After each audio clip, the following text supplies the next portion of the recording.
தேன் வளர்ப்பு பார்க்குறீங்க. ஒரு பெட்டி, 2 பெட்டி, 3 பெட்டி, 4 பெட்டி, 5 பெட்டிகள் இருக்கின்றன. இந்த மாதிரி ஒரு தோட்டமான சுச்சுவேஷன். சுற்றி தென்னை மரம் பார்க்குறீங்க. ராபின் தண்ணி விட்டுக்கிட்டு இருக்கான் தென்னை மரத்துக்கு. பார்த்தீங்கன்னா அப்படி சுற்றி எவ்வளோ மரங்கள் இருக்குது பாருங்கள். இந்த மாதிரி இடங்களில் தான் தேனுக்கு வைக்கணும். அப்போ தான் தேன் அதிகமாக நமக்கு கொடுக்கும். தேனீக்கள் நல்ல நிலநாள இடங்கள்லையும் இந்த கீழே இந்த மாதிரி பேஸ் மட்டம் போட்டு தேன் கூட இப்படி தான் வைக்கணும். கீழே பார்த்துருப்பீங்க. இப்படி பேஸ் மட்டம் போட்டு அதுக்கு மேலே இப்படி பாதுகாப்பாக வைக்கணும். தண்ணீர் ஊற்றி பார்த்திங்கன்னா தேன் இருக்குது. இதுலேயும் தேன் இருக்குது. இந்த இதை பார்த்திங்கன்னா இன்னும் இதுலேயும் தேன் இருக்குது.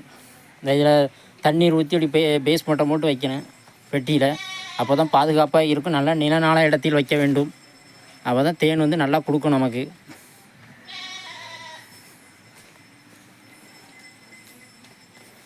இப்போ ஈச்சை பார்த்திங்கன்னா இதில் ஏகப்பட்ட ஈச்சி இருக்குது.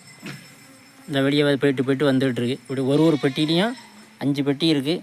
5 பெட்டிலும் ஈச்சி இருக்குது. தேன் வளர்ப்பு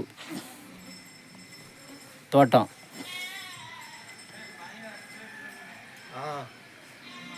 அப்படியே தோட்டத்தில் போயிட்டே இருக்குது.